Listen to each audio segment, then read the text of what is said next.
Yes, we are live now on Facebook. Yeah, I want to welcome all our audience. This is SADREF Africa. We invite you to Brighter Days segment. This is a candid conversation that we hold it every last Friday of the month. And it comes to teach, to encourage, inspire, and give hope. That is why we have a tagline that we say we believe in broken crayons can still color. I'll be your host today, Jenny Washira. Just remember that we are live on Sadre Facebook page. So to our audience, feel free to host watch parties and also invite someone to this conversation. Remember also to like and follow our Facebook page, that is Sadref Africa, and also share the link to other people. I want to welcome you all to today's episode. I know we are on episode 4, that is legal issues in divorce and child custody, and also other related issues like matrimonial properties that we shall be getting to hear from our guests through this conversation. Yeah, and also the challenges faced in the corridors of justice. Yeah, I know we have audience who are following online, and I would really invite them once again and request them if they can uh, just put their question, their comment, since we said you are part of this conversation. So kindly just engage with us. You can put your experience in the comment. I know I shall be engaging with them as I review and just bring them across to our guests. And also we have people who I know will be watching this conversation later. So kindly just feel free to put your comments there. This month of March, we've been basically been focusing on the issues related to legal and more so about family matters, and in terms of child custody and also divorce and other things, and also just getting to understand the court process, how it goes, just getting to understand our matters. So, because sometimes we tend to leave our matters to the to lawyers, not really understanding what goes on with the matters. So we shall just be having that discussion and reviewing all that to get a better understanding of our matters, and also getting to know if we have other alternative dispute resolution, just to make it easy for us other than just going through the long process, which is a bit expensive and draining and also time consuming. And I know one of the things that we have started this month, a program that we call Legal Awareness Masterclass, that is ongoing, has already started, just to teach people how to get to understand their matters, and also getting to understand even what their lawyers are doing. The classes are ongoing. They started last week. And after that class, we shall have another class starting after that cycle it's over. Yeah, so basically this is what we've been doing this month, and it has been a moment of just trying to engage, and we have amazing guests with us who have had an experience with the courts, and also we shall be having also a lawyer just trying to help us explore from a legal perspective. Yes, so I will be inviting our guests just to get to introduce themselves so that we know them better. Then from there, we shall get into the discussion of the day. Just to mention, we are on our episode 4, as I said. So we continue learning as we continue with this Brighter Days segment, and as the month goes by, we shall continue communicating what other programs and activities we have. Yeah, so I would want to invite our guests now so that they can get to introduce themselves as we get down to the discussion of the day. Yeah, maybe I'll start with Sarah. Maybe you can introduce yourself. let us get to understand you better.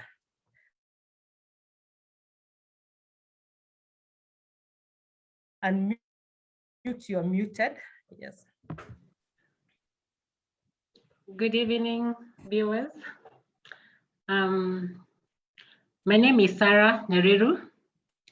I'm a mother of 3 young adults, beautiful young adults, 2 boys and 1 girl. I'm an interior designer, come decorator, and I'm also a farmer. I farm in Kitale. Yeah, and I also love playing golf, so I'm a golfer. Yeah, that's what I'll introduce myself as. I also divorced. My divorce case went through 2017. Yeah. Oh, good. I didn't hear you mentioning, are you a mother? I didn't hear that part. I said I'm a mother of 3 young adults, okay. 2 boys and 1 girl. Ah, amazing, amazing. Thank you, Sarah, very much. Yeah, maybe let's get to hear from Eusebio. Maybe introduce yourself. Let's get to know about you more. Karibu sana, you can unmute. Well, good evening, everyone. My name is Eusebio Sudi. I am a venture capitalist stroke entrepreneur. I deal in real estate and basically specifically my business is to do with product development and those kind of ventures. I am born again. I've been divorced for how many years? 3 years now. I get to forget every other time because it's usually like more or less the same. Divorced for 3 years. I have 4 amazing kids, 2 girls, 2 boys. My eldest is 13 years of age. Then I have a 9-year-old who's turning 10. And I have 2 5-year-olds boys. So I'm blessed. For me, my passions are, I love speaking. I love the Lord. And basically I love life. I always say that I shall see the goodness of the Lord in the land of the living. That has always been my mantra. It doesn't matter what I face on a day-to-day basis. It doesn't matter what the devil comes with or doesn't come with. I know I am of the Lord and the Lord is my savior, and that's what I go by. Other than that, I love life. I celebrate it, and as I celebrate you all. So I'm glad to be of anyone's service. Thank you.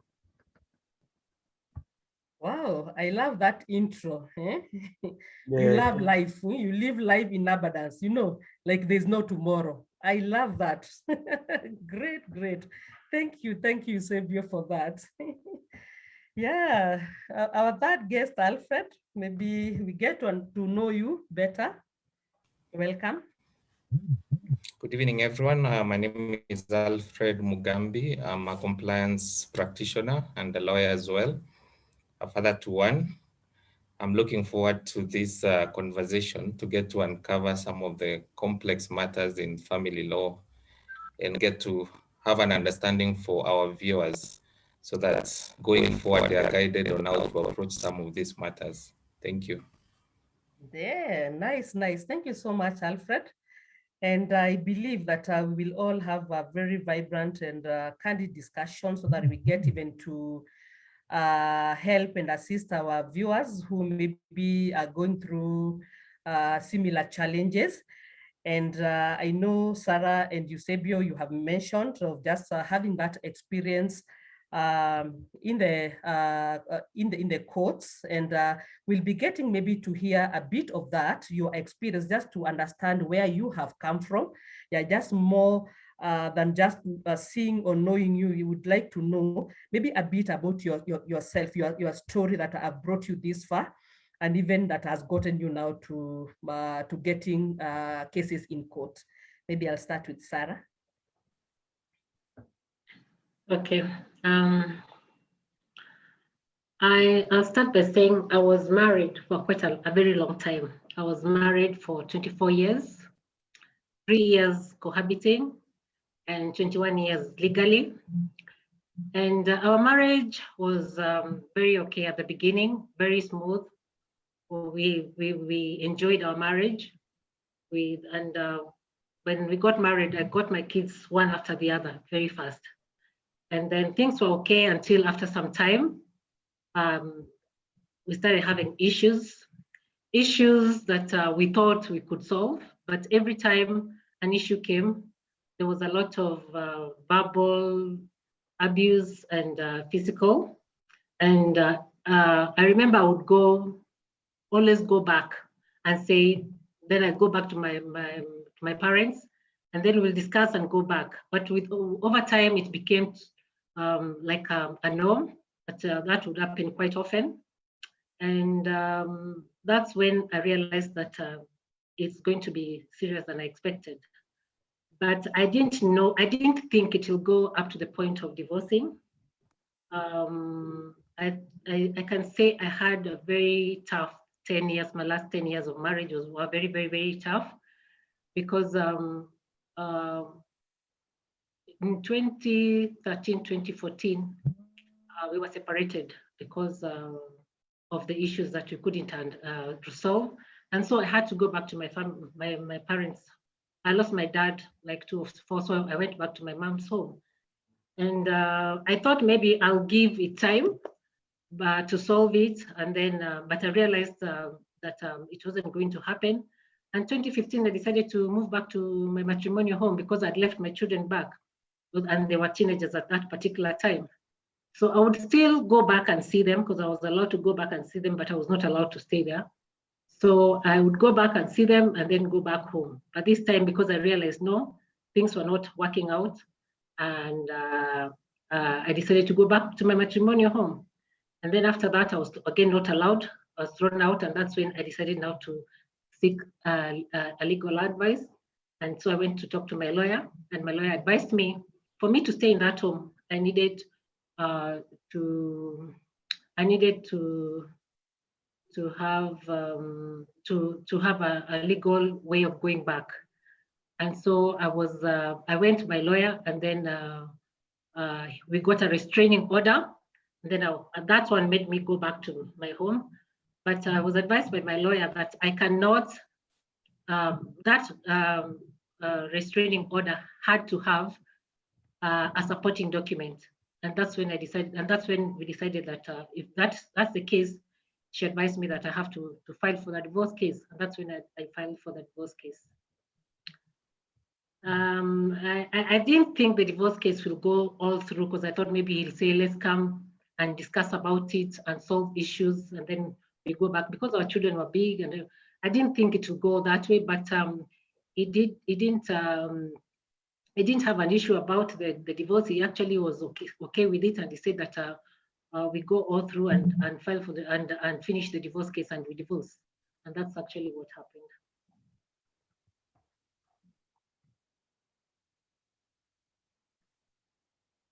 Okay. Yeah, sorry, I was having a bit of interruption with my network. I can be heard? Can you hear me? Yes. Okay. I had a bit of interruption with my network. Yeah, thank you so much, Sarah, for sharing that. At least we have gotten some history of you, where you've come from and where all this has gotten you to. And I know later on I'll be getting back to Alfred just to help us understand all those, whatever you have said, as far as the legal aspect is concerned. Yeah, maybe Eusebio, you can just take us through a bit of your life.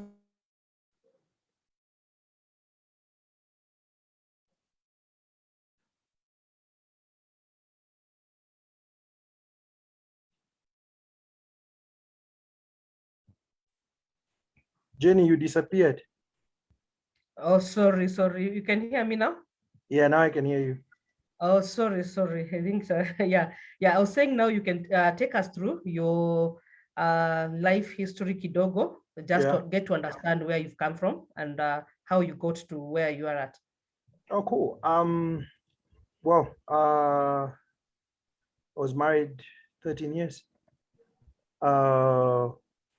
Marvelous 13 years. No never fought, never had issues. I mean, for 10 years, it was brilliant. I mean, we never had issues totally. Like, I don't remember ever having a shouting contest in my house or anything, any gravel of any kind. We had what, two amazing kids, then two girls.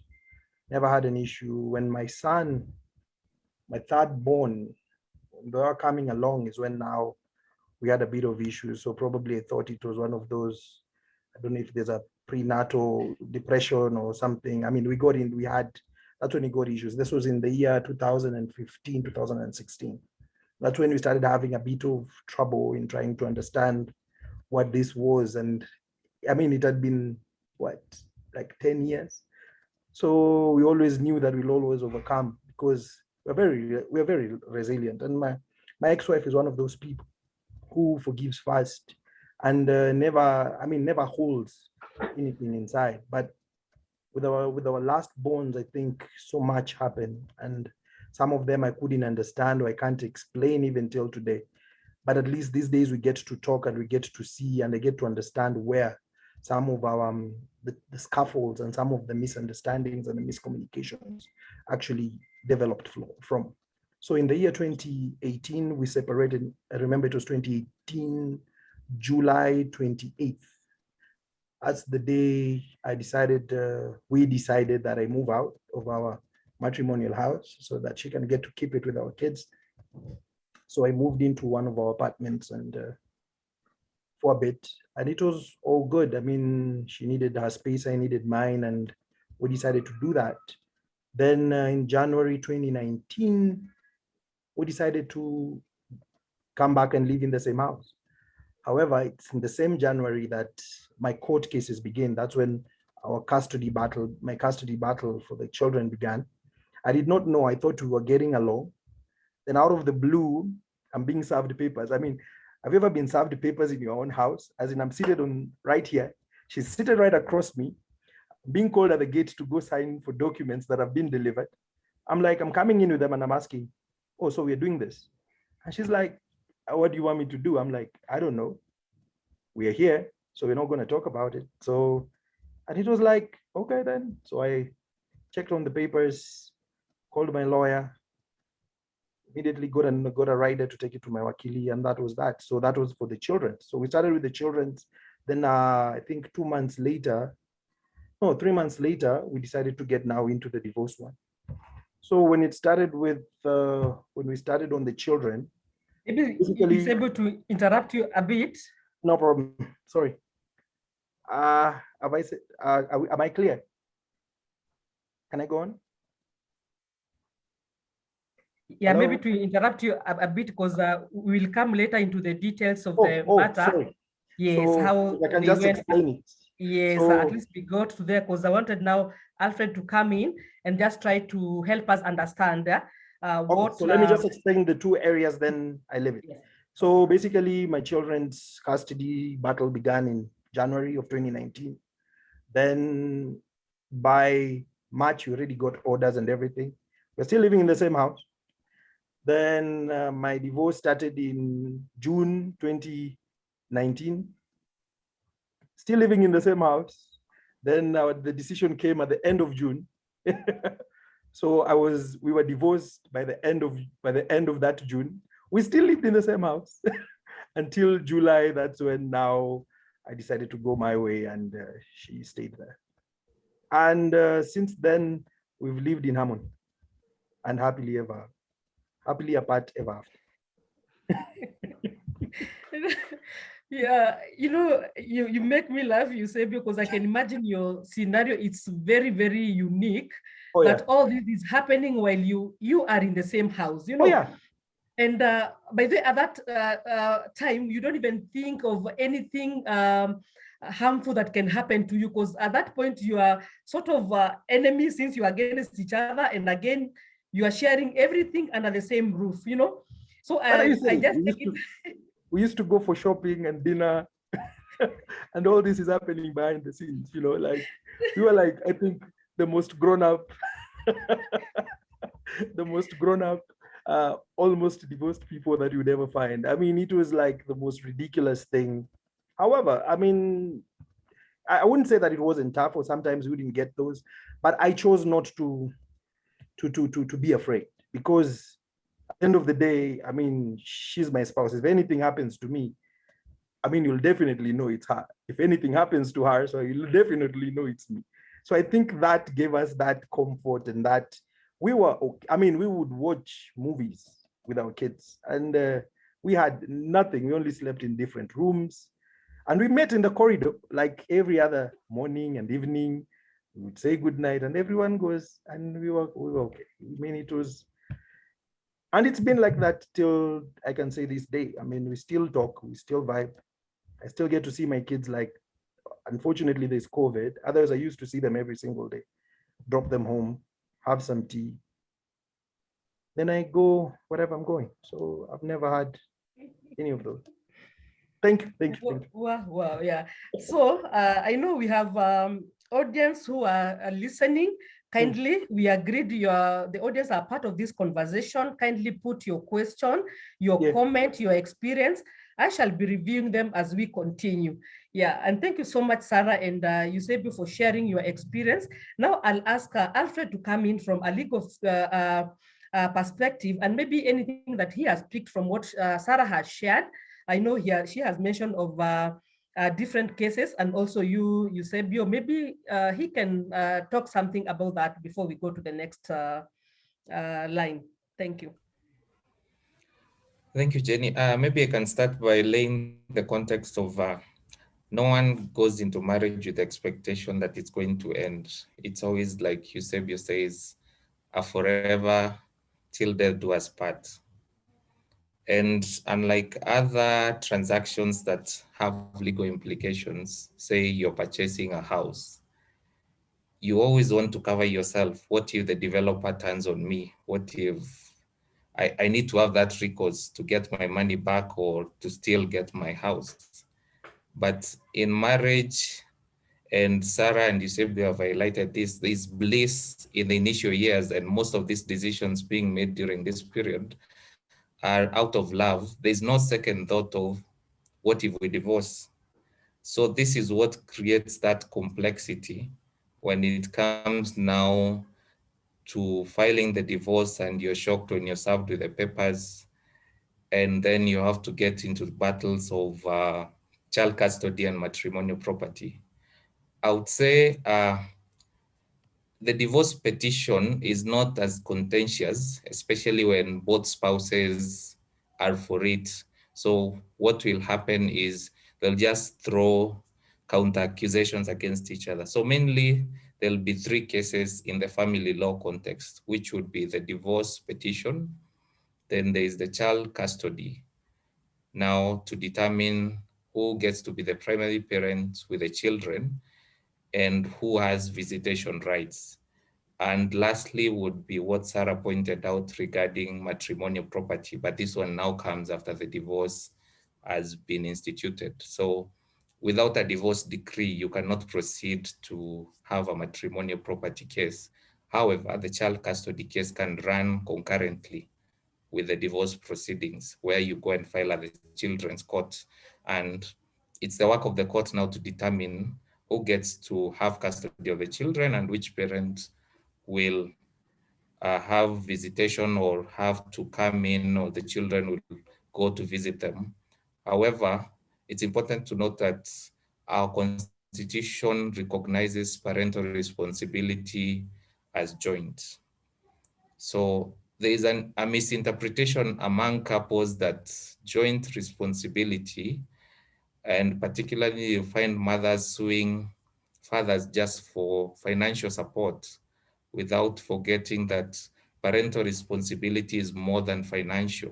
So it also entails the time spent with a parent, and not necessarily them just paying school fees or sending money for upkeep.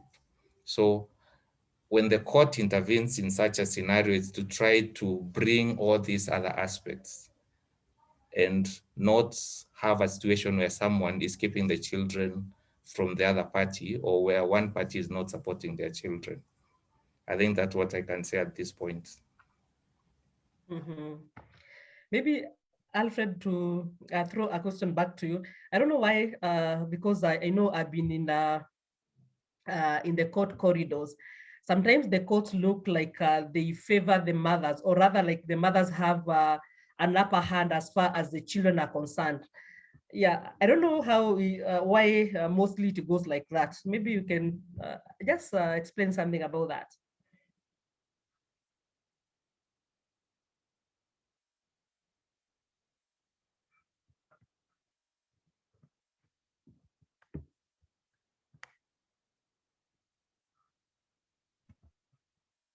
Did we lose Alfred? I'm thinking so. Okay, I thought even it was myself. Yeah, I think we've lost Alfred. Yeah. Okay, Also okay. too. Sorry, maybe before he comes back, I can read some of the comments. We have Janet African Arts Wainaina, who is joining us all the way from United Kingdom, and she's saying, we are doing well. Thank you, Janet, very much. We have Gladys, who is watching from Nairobi, and good to see you all. God's strength your way. Thank you, Gladys. We have Martin, who is saying, watching from the lockdown county capital. And also we have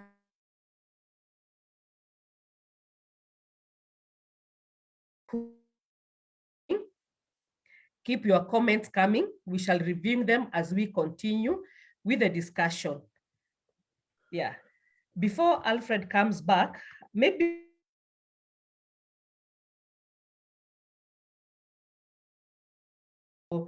court cases are concerned. And now I would want maybe you take us through your experience, maybe with your case, maybe to mention if it's a children maintenance custody case you had, and maybe just taking us through your experience without just mentioning a little bit about that. Yeah, maybe Sarah, you can go. I know you had like 3 different cases. Maybe you can just share your experience with that case in the courts. Yeah, we get to understand.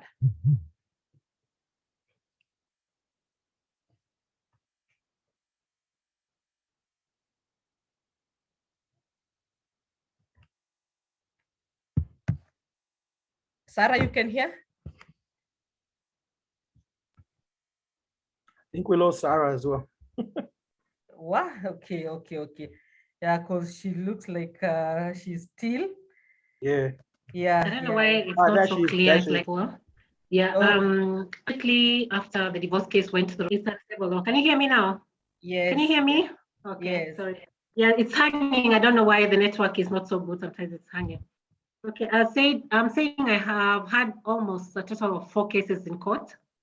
Immediately, my divorce case went through because I filed it in 2015. And because I didn't contest it, it went smoothly. We divorced by 2017. The divorce went through. Immediately the divorce went through, I actually had not thought about matrimonial property, but I knew it was heading there. But in the courts, in the divorce case, I was given maintenance.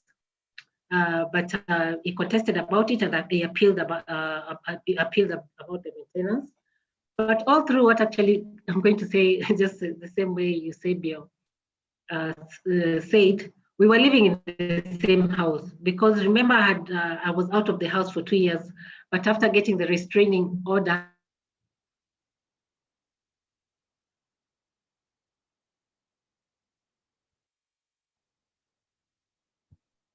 We lost her again. We lost. I think today we have network issues. I think she's coming back. Yeah. Sorry for that. I think hey, these net today, they're really messing Lockdown us. manenos. Lockdown manenos. I tell you, I think we are Yes. getting a bit of mess up here.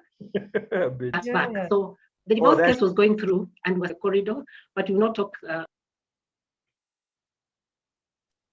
Yes, Sarah, now you can just begin since we lost you at some point. Yeah. I'm saying I had like 3 cases. So after the divorce, I went to matrimonial property. And why I went to matrimonial property is because I realized there's some sale of part of the matrimonial property that was already being sold.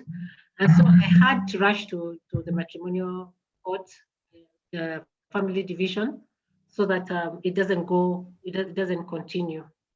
And by the time I was going there, it was already too late. Part of the matrimonial property had been sold.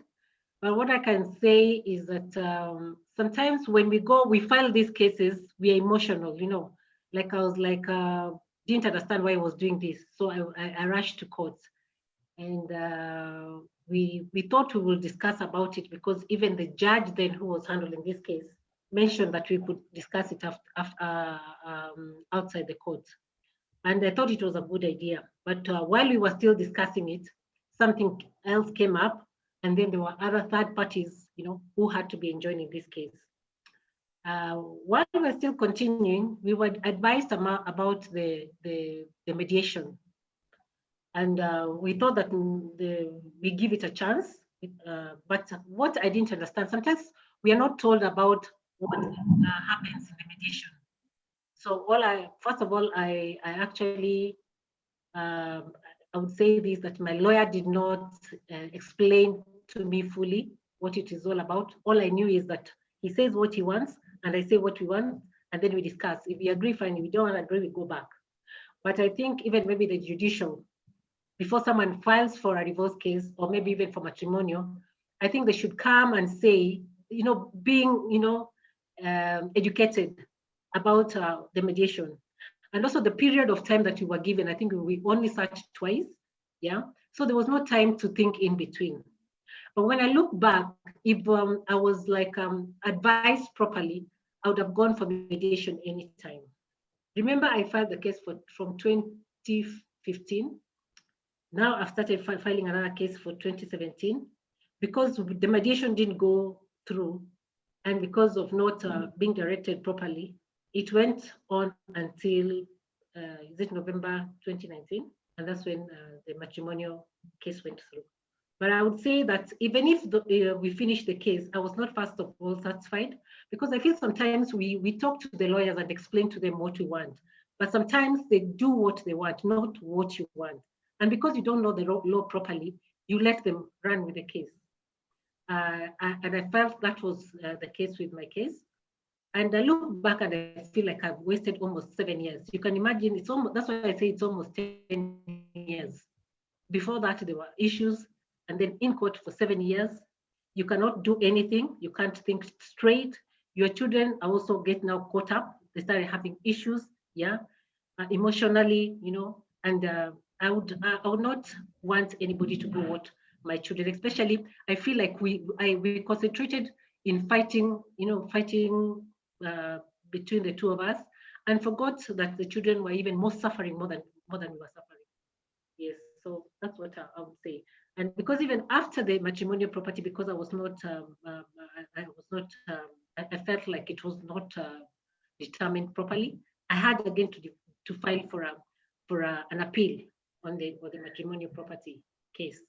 But early this year, I realized, you know what, God has a plan for us.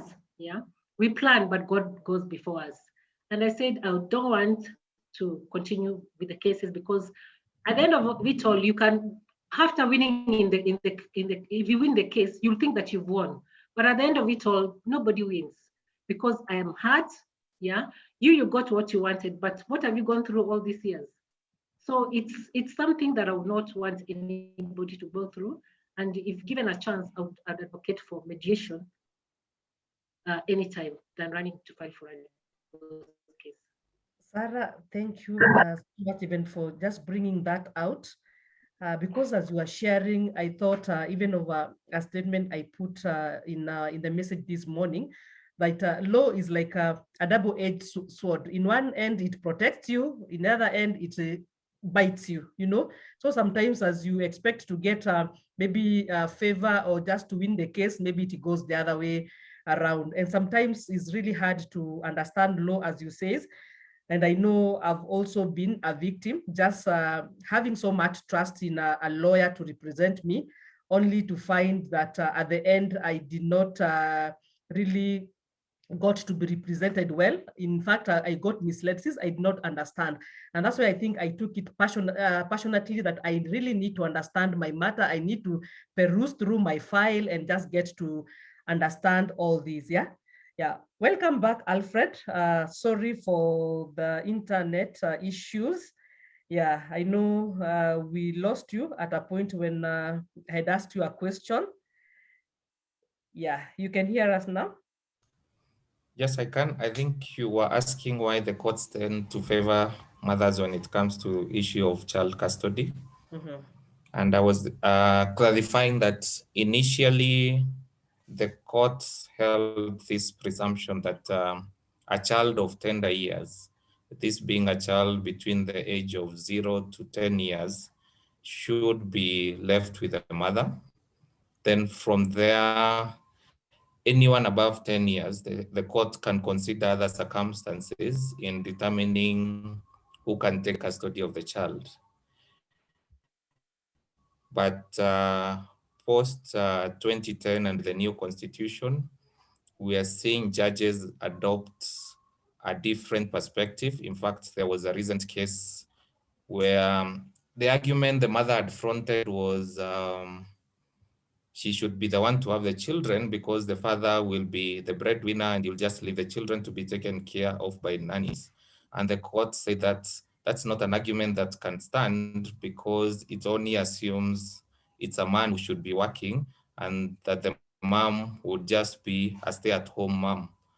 So now we are looking, there's a principle called the best interests of the child, which is recognized both by the Constitution and the Children's Act. So what the courts are doing now, irrespective of previously where the mother would be given preference, they look at where will this child's best interest be served.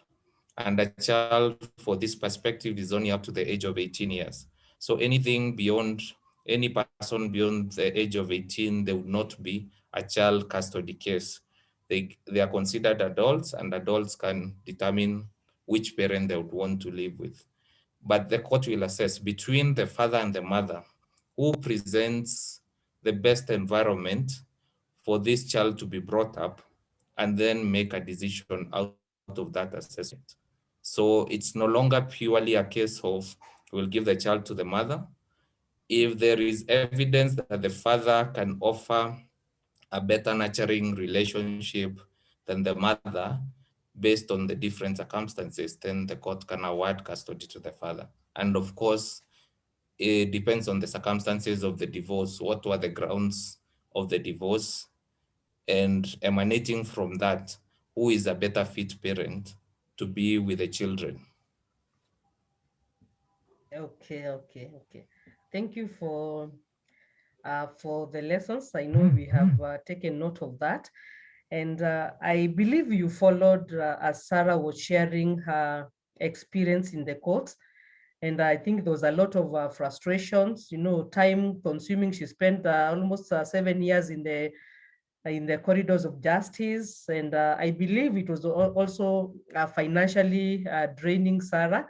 So maybe Alfred, from her point, is there any two things that you can mention just to let us know of what happens there?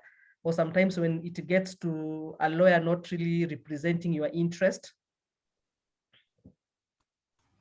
So it's unfortunate that Sarah had mentioned she felt she was not represented as she ought to be, and the lawyer didn't do what she expected, or rather what she instructed him or her, because the general expectation is the lawyer should operate based on the client's instruction. And the client in this case would be the person who is a party to the case. So in the context of our country, Sarah has mentioned the issue of mediation. So the divorce petition cannot go through mediation. Our country only recognizes an adversarial mode of divorce. So you can't divorce by consent. A husband and a wife cannot just sit and agree, we're going separate ways, and then go to court and ask them to grant them the divorce. Oh, You have to sorry. file your petition. So our divorce case had gone through already. So we were in the matrimonial property case. And that's where we were advised to go for mediation after the divorce case had gone through. Okay. And the other thing that I didn't mention, sometimes you go to a particular lawyer because you think he will represent you well. But I can say that most of the time, this lawyer kept on sending a junior lawyer who I worked with. She tried her best, but even during the mediation, the main lawyer that was supposed to be with me was never there. Yeah. Until even the main case, when the hearing was there, he was there, but he did not take the case the way I expected him to take. He threw me to the junior lawyer. Okay, thanks for that clarification, Sarah. So yeah, as I was coming to it, on the issue of child custody and matrimonial property, the court allows alternative modes of dispute resolution. And in this case, mediation is the recommended way, in which you either appoint the mediator, the two parties can appoint, or they can ask the court to appoint a mediator if they cannot agree on one. So the work of the mediator is just to encourage dialogue between the two spouses, to sit and have a conversation and come up with a deal. And out of that deal, they present it in the form of an agreement to the court to adopt. It's an easy way because it saves on time, and then it avoids this acrimonious mode of interaction where it's just accusation after accusation. And from a legal perspective, it's the best route when it comes to child custody, because as you're fighting for these children, and some of these proceedings are public proceedings, and these children will grow up, they can have access to those proceedings, and they see how mommy and daddy were fighting and throwing accusations against each other.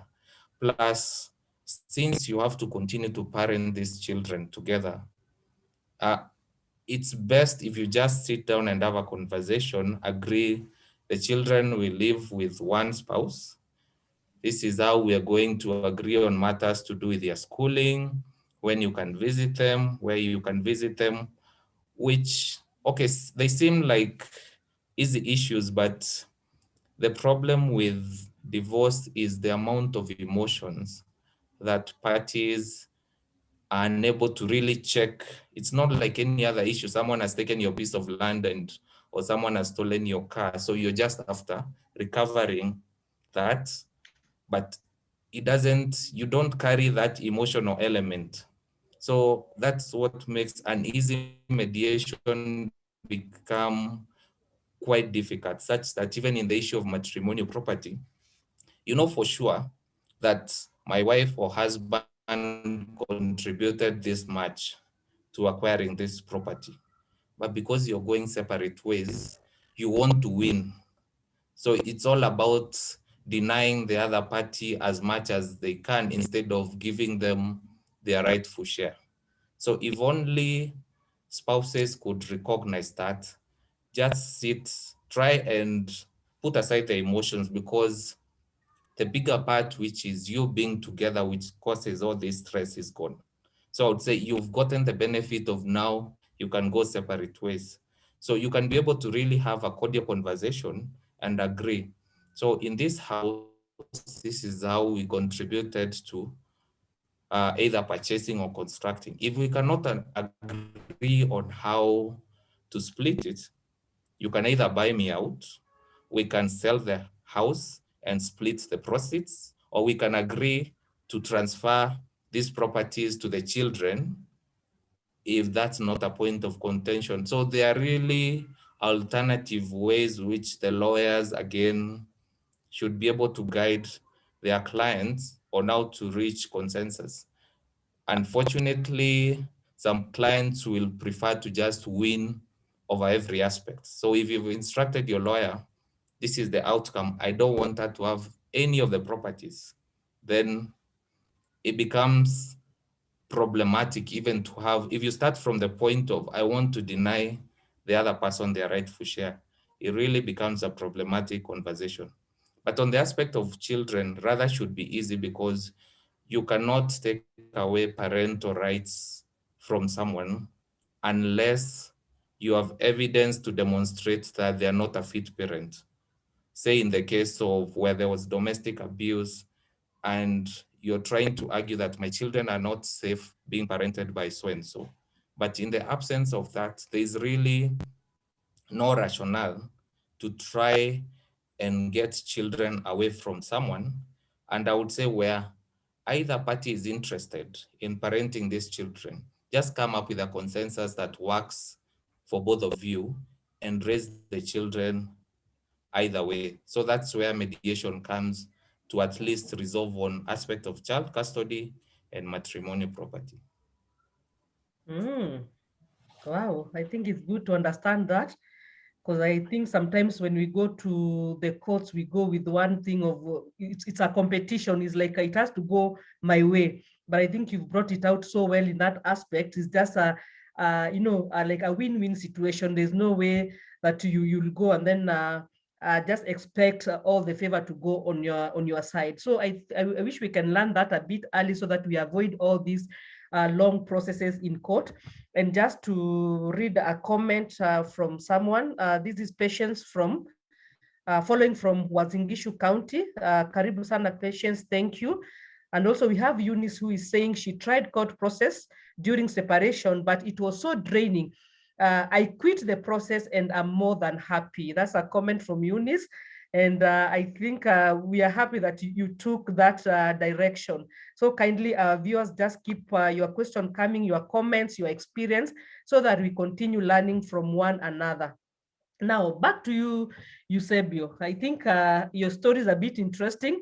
Now here you've been served with court papers, and now I'm just looking at this scenario where you are leaving the same house, going to court, now again testifying against each other. Maybe you can take us through your journey in court, the experience you had maybe with your lawyer, with the magistrate, and how you felt about the whole thing while in court. Wow. Court.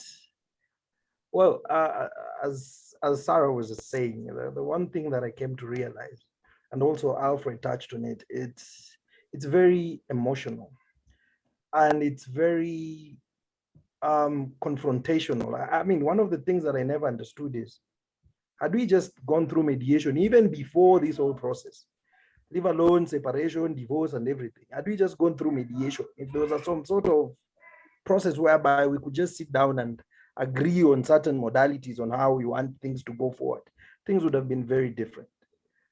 In any case, I mean, you don't run the world. So people come in, and unfortunately, my dear ex-wife came in very confrontational. I thank God for his grace, because one thing that I did, I just stayed calm through the whole process, through the whole what. So even when I was served the papers, I mean, I looked at them. I mean, I didn't know half of what it was saying, so I just sent it to my wakili. But from my end, what I can say is I try to be as objective as I've always been. One of the things that I did from, again, when I hear Sarah, I really feel her, because 20, 21, 24 years is a long time. 13 years was a long time. And for me and my ex-wife, what we did prior to that, we agreed that everything we do, we'll be doing it at 50-50 basis. Whether I'm the one bringing in the goose, whether you're the one bringing in the cow, whether I'm the one bringing in the plane, it never really mattered. So we had covered some of these aspects up. So the only point of contention was when it came to the kids. And she knows where my kids lie in my heart, and she knew where to press. And that one really hurt, because for me, for a moment there, I almost lost my cool, but I decided, let me stay calm, not only for her, but also for the children. So as much as I received all this heat, and even when we went to court, all I needed to do, I never knew how important it is to keep your receipts, why important it is to keep photos of vacations, especially for the period that we were separated. I never knew how important those things were until this particular moment. I never knew how important it was to have your, thank God, I mean, when paying school fees, you pay through, I'm the one who was doing it through RTGS. And also on my statements, I had all those things, even though our account was, and we shared an account, by the way. So it was one of those, and each one of us had access to it. So when we went to court, I mean, my problem was, what are you going to argue? I mean, our children have never lacked. They've never missed school. They've never, I mean, so what is the point of argument? You know, we can as well just sit down and agree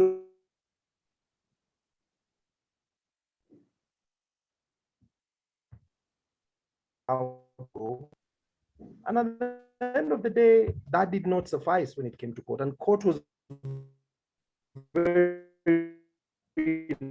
nice. For me, it was very clear. It was 50-50. We were given joint custody. We agreed that she stays with the kids. I pick them over every other fortnight, and I was okay with it. I never argued with it. It's a shelter for them. I provide school fees and medical. I should provide food and the clothes on their backs. And that was it. And we agreed. And it was when that order came out, she looked at me and she would still ask me, because, so are we going to do shopping? And I'm like, now I don't know how to handle this, because we were living in the same house, and I would just say, okay, it's okay. But in court, so for me, it was quite a big hassle, just going around and thinking, what was the objective? And I think that's what most couples tend to miss. This is not about you and I. This is about our children. So why are you making it about you and I? You understand? And that was the painful part. I don't mind you taking me to court. I'm us going to court and proceeding with the divorce. I don't mind that, because at the end of the day, I mean, it takes two to tango. So if one doesn't want to, you cannot force it. But what I never understood is why children have to be a battle, especially, and this is something that probably maybe should be looked at. I don't know what's going on. I don't know what the current constitution says, but I think it's upon us parents, as we go through life, and we need a lot of training and teaching, just to understand that let's not put our kids in the firing line. I want to win, so that what? So that this and that comes with you. I don't understand, because I don't think anyone is mnyama enough to say that I will deny you your children at any given time, and it took the two of you to make them, you know. So for me, that was a bit painful, and how we went through the process. And when the orders came out, and you see what she wanted, and the amount of things that were denied, at the end of the day, we went and sat at home again. And I was like, so how are we gonna do this? And it was quite interesting, because now again things are turned. So you continue picking them from school every day. You know, now every other single day, my duties came back. You continue, and I think you should continue doing the shopping for the house. So I was like, okay, you know. So the process of going to became an non-entity. Had we just agreed, as Alfred had said, and presented that and say this is things went to court, and it worked brilliantly. A challenge for me and for the next people and for the next couples, young guys that I always meet up with. I always say, whatever your differences, don't make it about the children. You two can argue up here, but when the both of you look down, make sure you graze your grass as well, because you don't want the reflection of what they grow up to be the acrimonious two of you. And for me and my ex-wife, we have been able to work on that. She really had to work on it, because for whatever reason, as I've always told you, Jenny, I decided that I'm going to be the laid back one. Throw all the stones, it's fine. Say I'm this, it's okay. But for the sake of the both of us, one of us needs to heal first, or both of us at the same time. So maybe I can take the blunt for now. Maybe my time will come that I'll need now. Oh, worked well, because our divorce, I mean, the children's thing took 3 months. The orders were out. Our divorce took 1 month. So here 2 years, I'm like, what? Ours took a month, because I wanted, she didn't. And the court was like, yo, we cannot help here. So since she doesn't, then you will do. So see, we just say, let's stop it here. And I was like, oh, because we couldn't, again, I didn't want it to drag along and put us in that space where we did that for a few months. We still lived together, and you could see now it was a bit easier. We could breathe easier. There was that space. There was that managing till now. I mean, she knows where I live. She drops the kids. I know. I mean, I go home, pick her, take her to work. You don't have any acrimony when it comes to the raising. But that bit, I always remind her that was a false move, and she admits she shouldn't have done that. So imagine in 3 years you getting to that spot whereby you can still that has been That has been my healing beat when it comes to this. But when it comes to brilliant, the whatever was Alfred. I mean, the courts were very just, and they were very. I mean, they're very partial to the both of us. They took. I would say they took care of the children thing perfectly. I've had so many cases where it has sung this way or that way, but I think when at any given time when you stay objective when it comes to the law, everything just, and for us it was easy. It was you do this, you do this, and I felt okay, I can handle that. And in due course, even those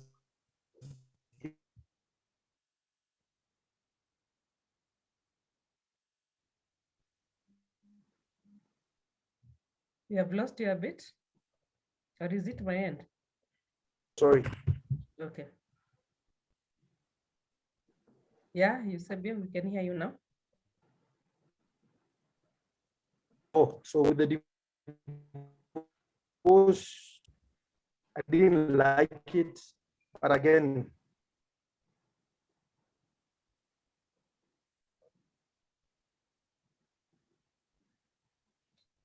Okay, it's a bit not clear again. So maybe as you sort it out, yeah, we can have, as Eusebio sorts his internet out, there are some few things that that have come from his discussion, Alfred, that I would want you to address. And one, as he was speaking, there's something at the end, he talked of having the photos and receipts, because I know this is something that comes more oftenly in court about the evidence thing, and sometimes we don't know I mean, how to keep these things until that time, like you are needed to have a receipt or a photo to prove something. And also, he talked of something that I picked from his discussion. It was even more easy for them to sit down. So it calls for maturity or for people to being civil and make it easier for the two people to sit down and just have that discussion and a way forward about their children, comparing to going to courts, because it can turn in other ways that maybe you might not really like it. So maybe you can just mention something about that as we wait for him to come back. Thanks, Jenny. So on the issue of evidence, it's good for our viewers to understand that where our magistrate and judges operate from, they have no idea what goes on in your home. And they cannot open up both of you, say, in a child custody matter to determine who loves the children more, who spends time with the children more. So that's where evidence comes in. In matters of law, if there is no evidence, then it doesn't exist, because then it happens to be a situation of he said, she said. So to the magistrate, who is supposed to be a neutral party, Jenny is saying this, Alfred is saying it. Who do I believe? That's why the court will always ask for, give me evidence to show that what you're saying can be verified so that I can be able to make an independent decision. Unfortunately, as you go through your marriage, you're not sitting to think, oh, I need to take photos of the holiday I took with the children, or I paid fees, say I paid in cash. You're not putting that, like I started by saying, you don't think that this could end, or it could become acrimonious, that at one point you'll be called to on a dispute regarding either property or your children. So you don't do these things or the memories with the back end that I need to be preserving evidence that in case something happens, I have something to show. We have one historical case that was quite contentious, and the lady had contributed towards the matrimonial property that they had accumulated with the husband. But how it was determined, she didn't have receipts. And it's really unfortunate when it just have to come to the matter of where the receipts of the money you say you gave towards acquisition of the property. But I like what Eusebio said on the aspect of joint, that once you're married, it's not a matter of trust, that you don't trust your partner, but for assets that you're both investing in, there's what we call joint ownership. So if you buy an apartment, if you buy a piece of property, and the same is registered jointly in both names, in the case of divorce, the matrimonial property will be split 50-50. So in that, there's never an argument. But where it's in the name of one person, the court will just presume it to be matrimonial property. But if someone presents evidence to show that it's not, or the other party did not contribute, because our law requires that if you're laying a claim to matrimonial property, you must demonstrate your contribution, either direct, being financially, where you show, here's the RTGS I gave towards acquisition of that property, here's the receipts, I went to the hardware shop and bought materials for constructing, or indirect. I was at home with the children, taking care of them, in that he was able to go work outside the country, accumulate this amount of money that we were able to construct this home. And I remained home to take care of the house. I've maintained it in this manner. So there will be that indirect proportion. But in those cases, it's unlikely that it will get to 50-50. Now, on the aspect of children, it really becomes unnecessary because there's really no grounds to go to court unless, like I earlier pointed out, there is a danger to your children arising out of concerns in your marriage, especially where there's physical abuse. So since there's a recognition that bringing up children is a joint responsibility of both parents, whether married or not, that's how the Constitution puts it. So even when you're splitting, I am divorced from my wife, that does not make her a worse parent, or meaning she shouldn't have access to my children, and vice versa. So if only couples that are splitting can have this recognition, and that's why the courts try to shy away from the matter. You go agree on it, because it's not really clear cut. You've taken Jenny's piece of land. So all I need to do is ask the surveyor, what are the dimensions? Can you return this property? But when it comes to children, how is the court to determine who do I give to? And the future of these children would depend on both parents. So that's why they would encourage mediation. Again, because some of our viewers could not be married, it's important to note that our law recognizes prenuptial agreement. So before you get married, whatever property you've acquired is not matrimonial property. So even in the event that you split, that property goes with the party that owned it before. But you can have an agreement that in the event that we part ways, then this is how we are going to split our assets. This is how the custody of children will be determined. Either the children will be with the dad or the mom. And that agreement can form the basis to even avoid future acrimony when it comes to child custody, as well as matrimonial property. But unfortunately, just like when in our society, we take some things to be taboo. So if you're advised to write a will, you think I'm courting death. The same way, if you're advised to have a prenuptial agreement, there is the taboo that I'm not believing in my marriage. So it's not the lack of faith in the institution, it's just in the event something occurs that you have a document you can fall back to, that you objectively agreed to, and that can be utilized without wasting so many years of back and forth in the courts. Wow. Thank you for that, Alfred, explanation. And we have somebody asking, Jerry Kuna, thank you for the session. Does evidence also apply in property cases? Maybe you can clarify that to her. Yeah, I know you have talked quite a bit. Yes, so the sole concept recognized in the Matrimonial Property Act is property, first of all, any liabilities incurred for the benefit of the marriage are split 50-50. Not an automatic 50-50.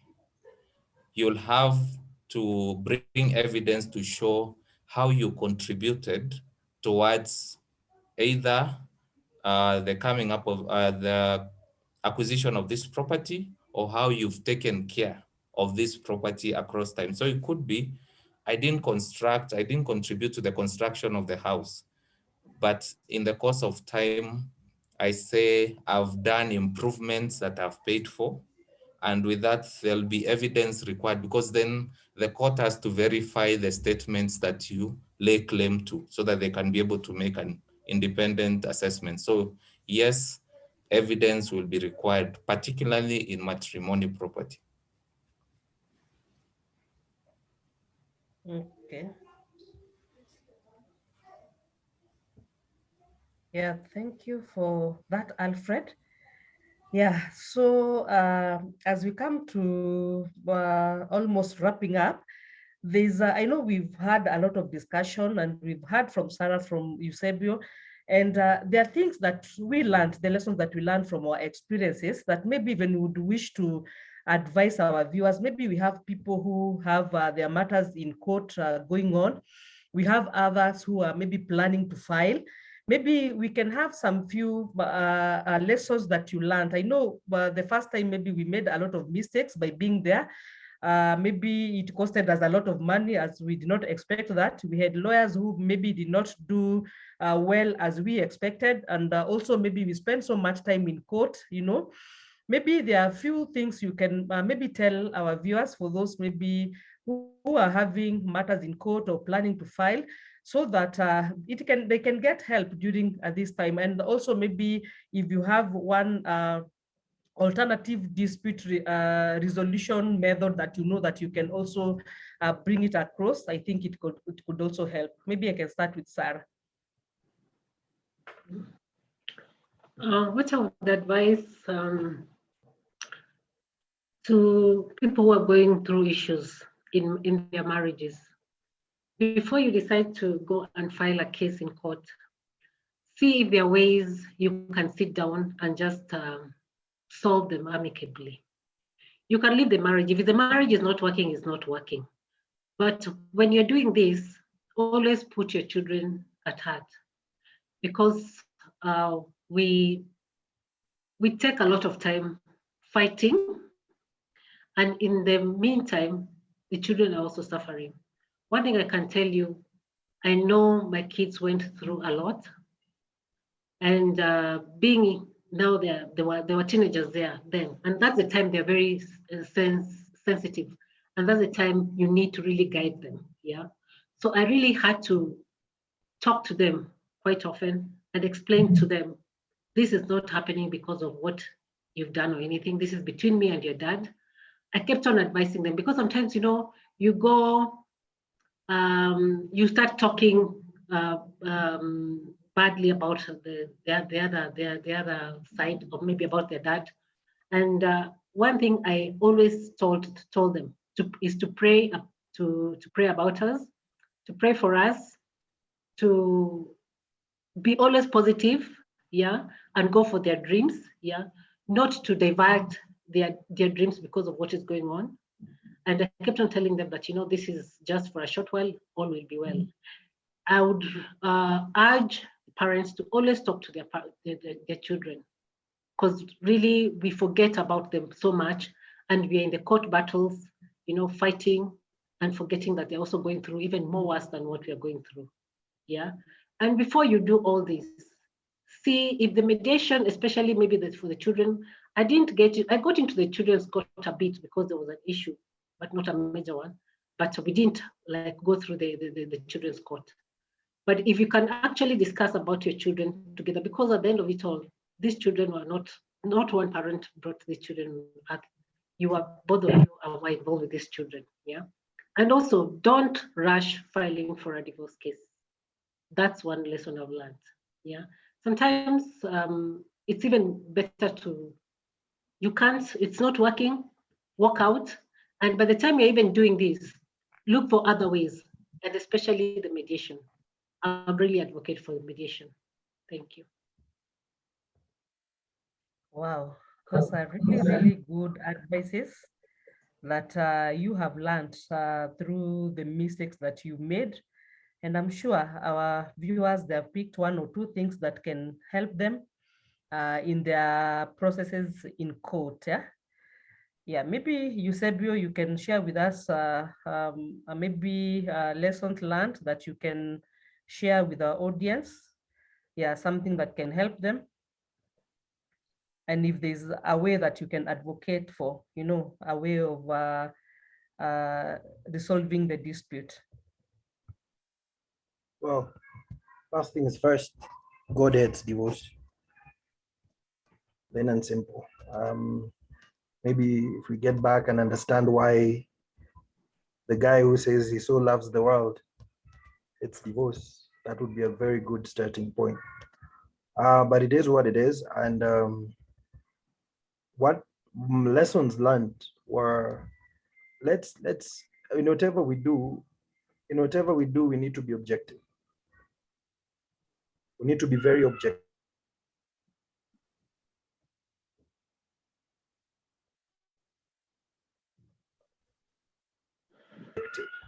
Reason being, I'm sure not get help upon those lines, then definitely this is going to spill to a place where you cannot explain. So that being said, what I learned is don't rush into a divorce, as Sarah said. Take your time. One of the always told my ex-wife was, don't be in a rush. She told me one time she wanted 5 days. She wanted a week. I told her, take a month, take 6, take a year, take your time. It was advice not taken, but our discussions currently are mainly based on those things. And we laugh now, but that is one bit that even from our end, she's always like, for the few things that have ever been right, which are none, that is the one thing that she always said, okay, that one you said it correct. And I'm always like, it is what it is. Don't rush into this. I mean, getting together didn't take 2 minutes, it took some time. So give it time. That is 1. 2, guys, it takes the 2 of you, man. Lawyers, courts, they're just a waste of time. And they're just after one thing. And this is what? Just taking your money because you've decided that you need someone else or something else to resolve what you already know that you are patent issues. So if you are noble or objective enough, and that's why you take your time.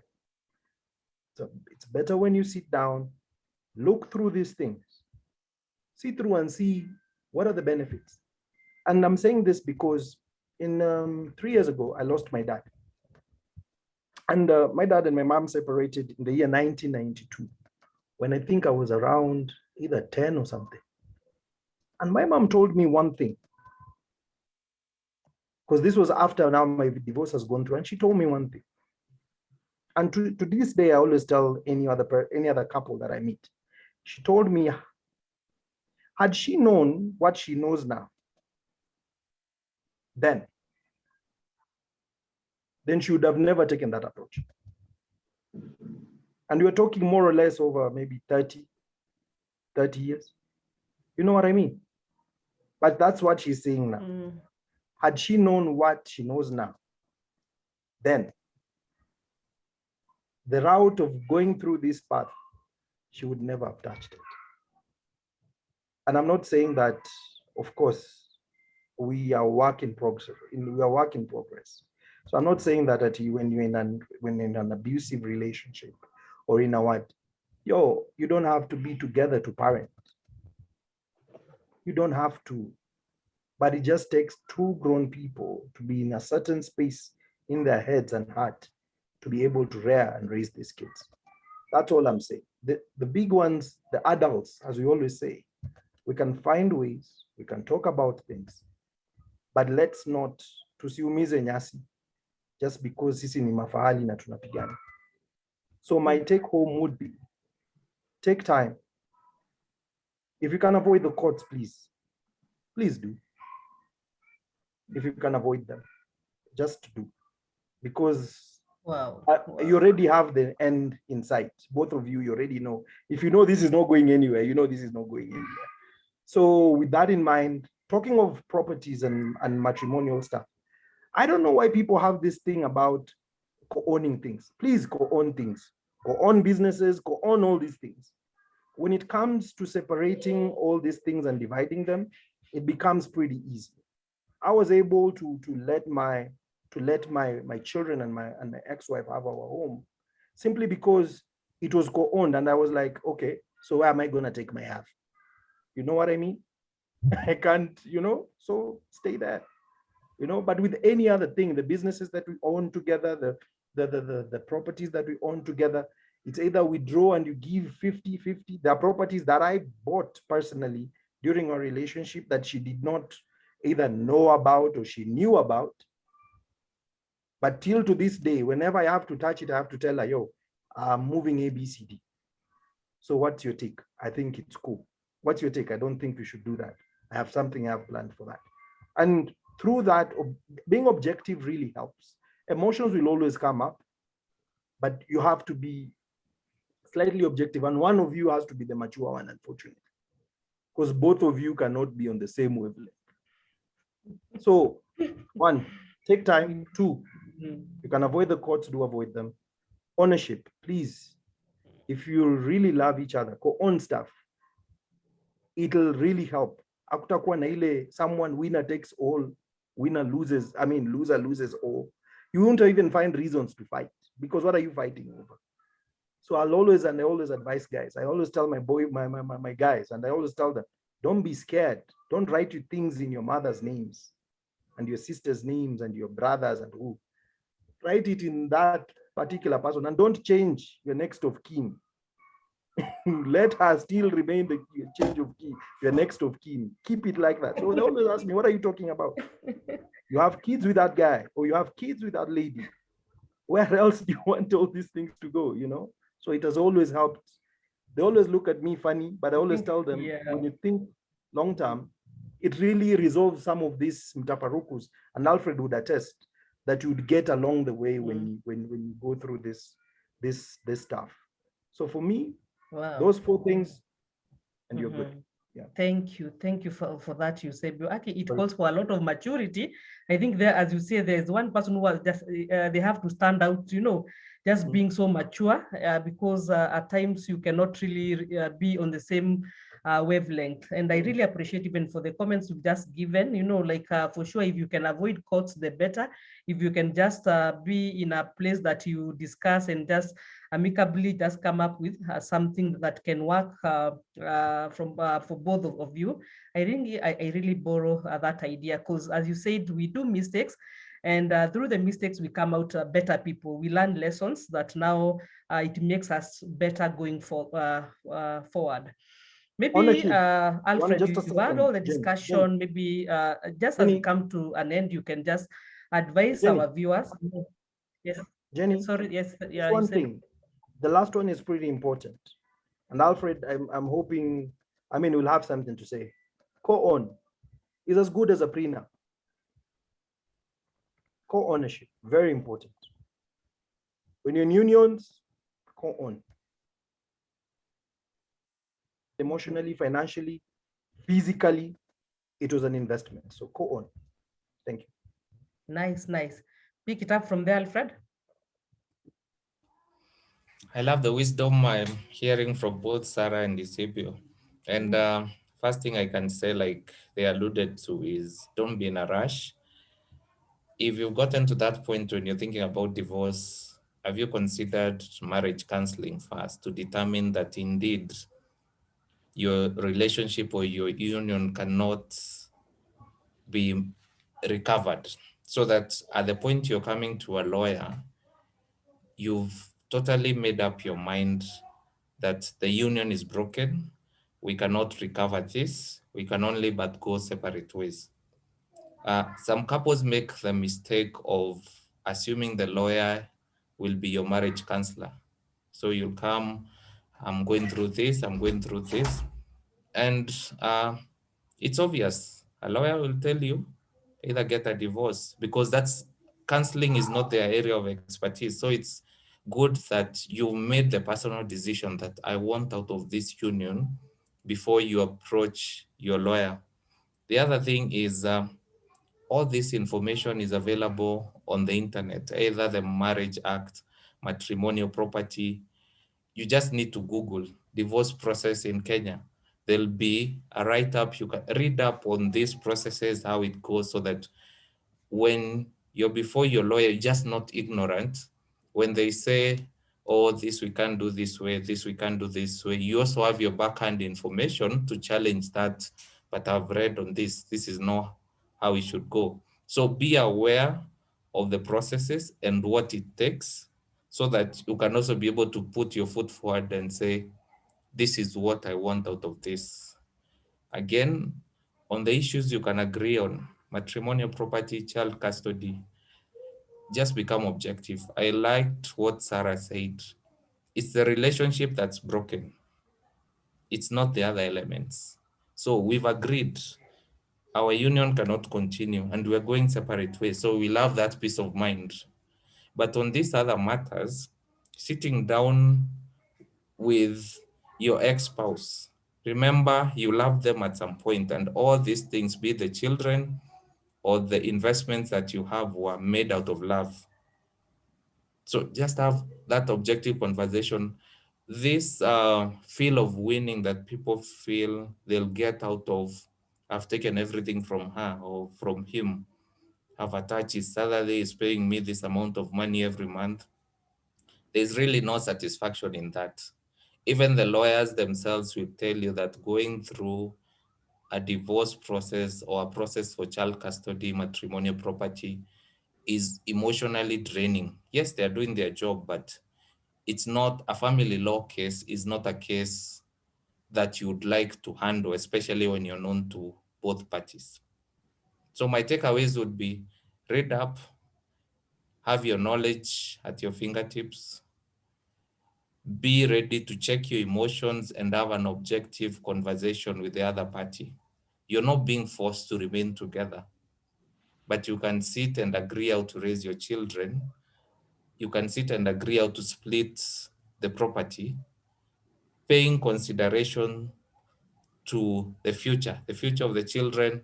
Where are they going to stay? Don't just rush, oh, we're not together, so I cannot pay fees anymore. They're still your children. What satisfaction really do you get thinking you're punishing your spouse if you're not paying fees or upkeep for your children, thinking that you're punishing your wife because you're not together anymore? So these are things that can be done apart from the relationship. The other thing is the courts recognize that you can represent yourself. So it's not mandatory that you have a lawyer. Once you've gotten to the hearing, you can make a request. I'm here, I choose to represent myself, and you can be able to carry the matter without having or incurring all these other costs. And of course, the alternative forms of dispute resolution are quite cheaper and less time consuming, because the focus is on that matter. You'll sit with the mediator. By probably 2-3 days, you've ironed out the issues. But it's unlikely that a court will say, we are sitting to listen to Jenny's issue for this week, so that by Friday, we've concluded on everything. They'll hear you probably for an hour on Monday, give you another date a month after. So for matters that you really can resolve in between yourselves and quickly, do that. Only for divorce that you must go to the court, then go to the lawyer for that process. The rest, find ways of amicably resolving, and it gives you a better peace of mind than when you're fighting to win. Wow, wow. Hey, those are very, very good views, and I'm sure we've really learned a lot. Yeah, one comment from our viewer, Corinne Batty, thank you so much. She says this is a very informative discussion. Thanks to all the panelists and SADREF. Yeah, thank you. We have come to the end of today's discussion. I know this we could have wished for more time so that we can explore. There's so much to explore as far as this topic is concerned, but we promise we shall come back. And I really want to appreciate our able panelists. I know they've done this topic justice. It has really been a very, very good discussion. And I know our viewers they've benefited from this. And also, I would also want to appreciate our our viewers, for participating, for the question, the comments that you put there, and also for just following through this discussion. Just to mention, keep checking our Facebook page, SADREF Africa, for more updates and video uploads that are coming up. And also we shall be having more talk shows in the month of April. So kindly check on the page what will be coming up next month. We always appreciate your feedback, and for any inquiries, anything that you'd want to hear from us, you can contact us from the we have a phone number, email address that are on the page. So kindly you can do that. I want to appreciate all of you for today. May God bless you, and may you go out there and shine. Maybe I can make a simple prayer to release us, and may God bless you so much. Yeah, let's believe and pray. Heavenly Father, we want to thank you for this session that you gave unto us. Thank you for the panelists that you gave unto us. Thank you for our viewers. And thank you even for the lessons that we have learned. We pray that you are going to minister to each one of us and to our viewers, and even for those who have challenging matters in court and they don't know even how to maneuver. God, you're going to hold their hands and take them through. We pray for this night that you're going to be with us and bless us throughout the night. In Jesus' name we pray and believe. Amen. Yeah, have a blessed night. Yes, let's keep in touch. God bless you all. Blessed night.